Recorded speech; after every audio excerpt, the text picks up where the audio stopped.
Welcome viewers. You are with me, Surbhi Unyal, and I teach philosophy at Hansraj College, University of Delhi. Viewers, we have been doing a series on Introduction to Philosophy, and in this series we have discussed various schools from the Indian tradition. In today's lecture, we would be discussing Buddhist philosophy. And we would be seeing what are the important or the major doctrines that were proposed in this particular philosophical school. So Buddhist philosophy is a rich and diverse tradition that encompasses a wide range of philosophical perspectives, teachings, and schools of thought originating from the teachings of Gautam Buddha. So basically you can see that as we will proceed in our lecture and maybe in the coming up lectures, that Buddhist philosophy, it is so rich and it has such vast literature that it encompasses all the various other philosophical perspectives, though which have their origin in the teachings of Buddha, but they have various perspectives onto the teachings of Gautam Buddha, and due to which there has been different school within this specific philosophy. So it is very rich and diverse in tradition, and by diversity it really means that how different interpreters, different disciples have interpreted the teachings and how they have tried to incorporate their perspectives, which gives this school a diverse perspectives onto the teachings of Gautam Buddha. So Buddhism encompasses numerous philosophical schools and boasts an extensive literary tradition. It is difficult to say what exactly are the teachings of Buddha himself and what are the interpretations, expansions, and also elaborations put upon them by the disciples. So we can see that these various diverse schools within the Buddhist tradition, these produces extensive literary work, and it becomes very difficult to actually point out what are the teachings of Buddha himself and what are the interpretations of the teachings of Buddha or the expansions that were made by the disciples or the elaborations that were done by his disciples. So it's very tough to distinguish between what are the actual teachings of Buddha himself and what are the interpretations and elaborations done later on by his disciples. Why this happened is because the teachings of Buddha, they were oral and they were recorded much later by his disciples. So Buddha was primarily an ethical teacher and a social reformer than a theoretical philosopher, so to say. And he referred to a number of metaphysical views prevalent in his time or in his era and condemned them as being futile. So, why these various interpretations and elaborations gave rise to different schools within the Buddhist tradition was precisely because Buddha himself did not really write anything. He used to give oral teachings, or you can say oral lectures, and these oral teachings were later on, they were recorded by his disciples. So we really don't know in specificity what are the real teachings of Buddha that were given by him and what are the interpretations and the elaborations that were done by his disciples, because he did not write anything and it was his disciples who were recording what he used to teach. Then Buddha, he was primarily concerned, you can say primarily he was being seen as an ethical teacher and a social reformer than you can say a theoretical philosopher. And why he wasn't considered to be a theoretical philosopher is because he referred metaphysical views that were quite prevalent in his time to be futile and of no use. So he did not really give metaphysical concepts, rather he kept silent on the metaphysical concepts and he considered them as fruitless, or you can say futile. So his primary focus was not on constructing a philosophical theory, but rather on guiding individuals out of suffering. So Buddha's teachings place significant emphasis on practical aspects of conduct that pave the way towards liberation. So whenever posed with metaphysical inquiries, he used to skillfully evade them, asserting that such questions were neither beneficial nor conducive to the highest good. So, continuing with our idea, or with the idea that why Buddha was not considered to be a theoretical philosopher, because he did not propose any metaphysical theory, so to say, and in fact rejected in the sense of rejecting to put his efforts into exploring the metaphysical reality. In that sense, he did so because his primary focus was not on constructing those metaphysical theory, but his main focus was on guiding the individuals how they can come out of suffering. So in the lecture now, we will see that how or why is he at all talking about suffering? Because suffering is considered to be one of the truths, and he considered that life is full of suffering. So the primary aim for him was how could we help the individuals, or how can we help oneself to move out of this suffering. And therefore his teachings place very significant emphasis on pragmatic or the practical aspects of conduct. Why? Because these pragmatic and practical aspects of conduct, they will then pave the way towards liberation. So that was his major concern, rather than being focused upon what are the metaphysical theory or the knowledge of reality. He was basically concerned about looking for or exploring the path towards liberation. So whenever he was asked or posed a metaphysical inquiry, he used to just ignore them and or be silent on those questions by asserting that these questions were of no use, or you can say they wouldn't be for any beneficial, and they wouldn't be conducive to the highest good, and that highest good is liberation or nirvana, according to the Buddhist philosophy. And that's why he kept silent on the metaphysical inquiries. So in one of the suttas, he reported to have conveyed that, I quote, that philosophy purifies none. Peace alone does. He acknowledged possessing knowledge beyond what he shared, but explained that he refrained from divulging in because such knowledge did not bring any profit, or they wouldn't contribute to the spiritual growth or lead to the transcendence of the earthly concerns.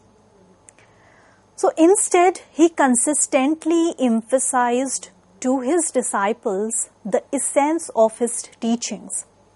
I again quote, "So two things only, my disciples, do I teach, misery and the cessation of misery."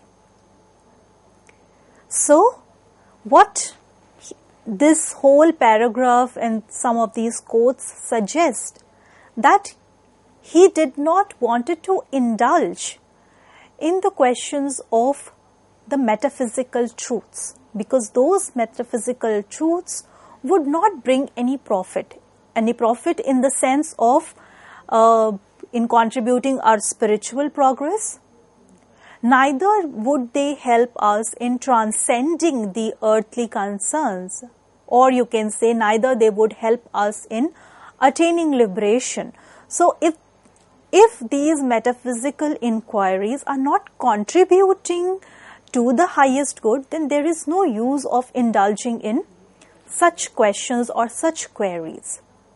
And therefore he said to his disciples that there are only two things that he proposes or he would like to teach. That is, that there is misery or suffering, and the second is that there is a cessation of misery. That means the end or the nirodh of this pain or suffering. So he therefore emphasized on the fact that human existence is full of misery and pain. Our immediate duty, therefore, is to get rid of this misery and pain. For him, engaging in fruitless metaphysical speculations under these circumstances is likened to the actions of a foolish individual. And what does this foolish individual do is that this foolish individual is someone whose heart is pierced by a poisonous arrow.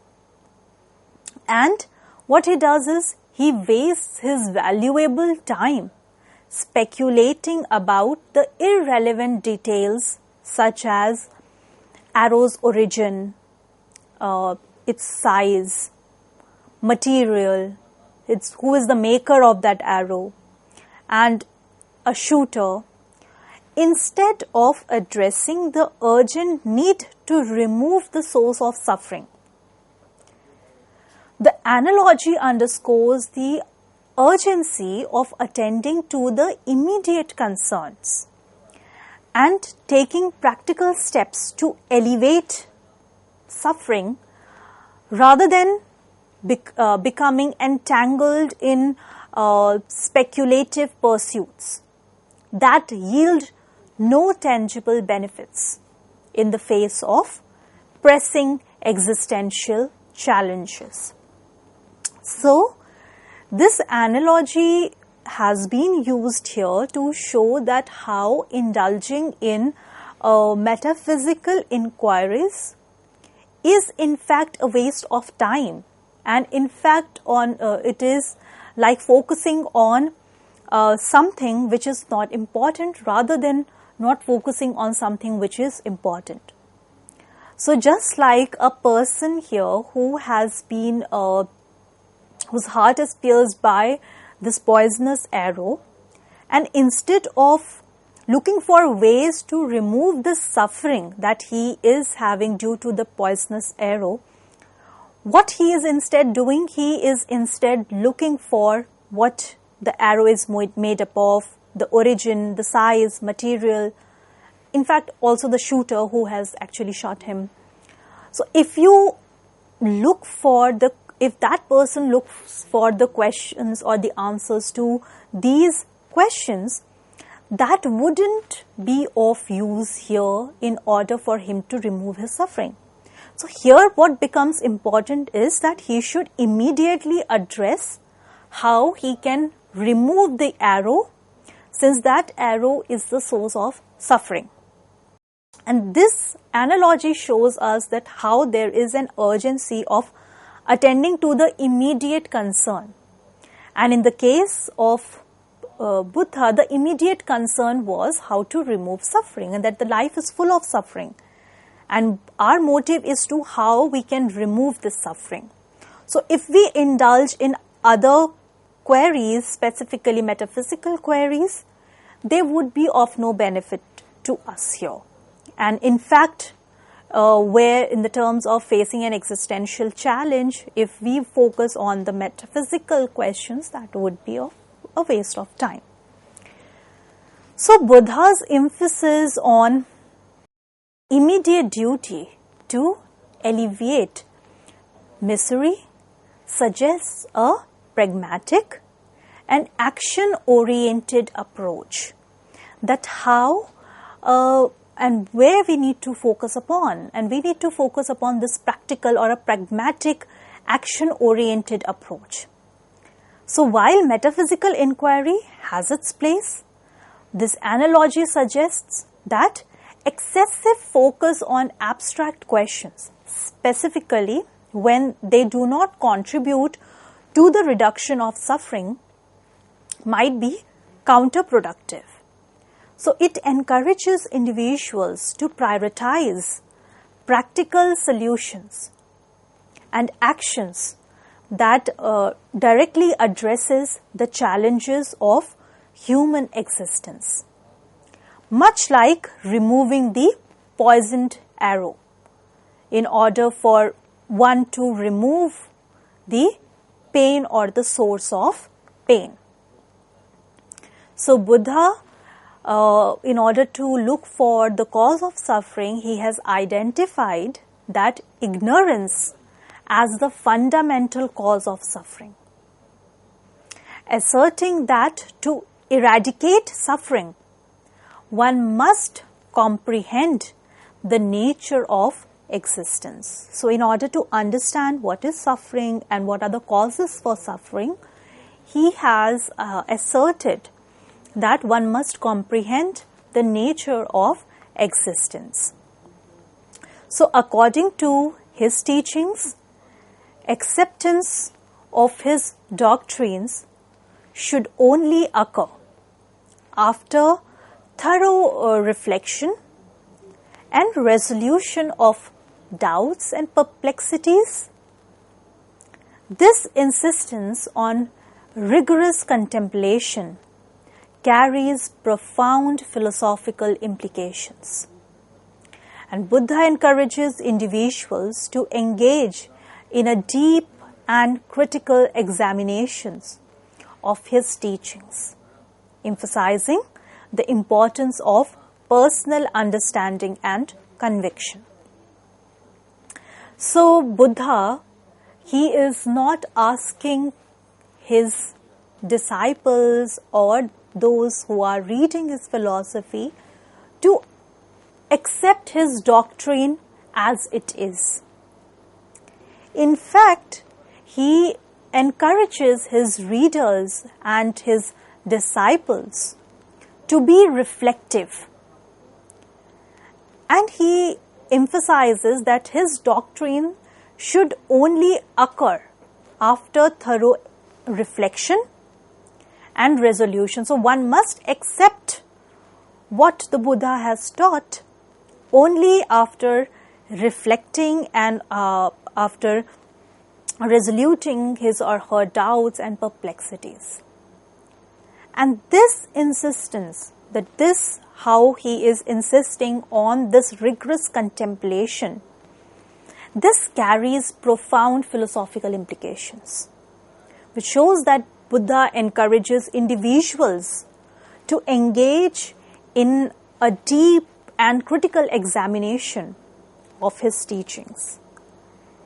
And this emphasizes this very idea of critically examining his teachings, shows the importance of personal understanding and conviction. Rather than blindly accepting what he has said, he is himself asking the individuals, his disciples and the readers to be reflective. And through reflection, if they are able to resolve their questions and doubts, that's when he is saying that then they should accept this theory rather than blindly following what he is saying. And this very idea shows that how he is emphasizing on personal understanding and the personal convictions as well. So this approach underscores the philosophical depth of Buddha's guidance, urging followers to not merely accept doctrines blindly, but to actively explore and comprehend the profound insights into existence and suffering that his teachings offer. The emphasis on reflective acceptance aligns with the broader philosophical tradition of encouraging individuals to engage in reasoned inquiry and contemplation. So we can see that how this whole philosophy and this idea of Buddha encouraging his disciples and his followers to not merely accept the doctrine blindly, but to actively engage with it. And by engaging, I mean to actively explore, to investigate, to question what he has said. And in doing so, if one is convinced enough that this is something, which is aligning with your understanding, only then to accept it. So this emphasis on reflective acceptance, this idea, it aligns with the broader philosophical tradition, and the philosophical tradition itself emphasizes on encouraging individuals to engage in reasoned inquiry and contemplation. So that is one of the primary aim of philosophy, that is to ask individuals to reason, to analyze whatever has been given to them instead of accepting it blindly. And we can see that how Buddhist philosophy is trying to make its followers and asking them to be reflective and engage in this whole process of reasoned inquiry and contemplation. So despite the inherent challenges in fully encapsulating the Buddha's teachings, a reasonably comprehensive understanding can be distilled into threefold framework. This framework encompasses the Four Noble Truths, the Noble Eightfold Path, and the doctrine of dependent origination. As mentioned in the starting of the lecture, that it's very tough to actually say what Buddha has said himself. Fine, and what were the interpretations and the elaborations that were done later on by his disciples. But one thing, there has been a lot of challenges so as to comprehensively produce Buddha's teachings, yet there are three such frameworks which has been universally accepted so as to be the teachings of Buddha, or the primary teachings and the focus of Buddha. And this framework, which is threefold framework, it emphasizes the Four Noble Truths. The second is the Noble Eightfold Path. And third, the doctrine of dependent origination. So we will see that how these three are interconnected, and how these three, which we are calling them to be threefold framework, how they emphasize on Buddha's teachings to be primarily concerned with suffering, how this suffering has to be removed, what is the practical way of life, how an individual can live an ethical life, and how that path is going to pave a way for liberation. So these three frameworks together, there could be overlaps, they could be interrelated, and this interrelatedness and their comprehensive understanding will tell us that how Buddha has paved the way through these towards liberation or nirvana. So continue with us. We will elaborate onto these concepts in the next lecture, and hope you will find it beneficial. So thank you very much for staying in this lecture, and follow up for the understanding of these concepts in the next lecture. Thank you.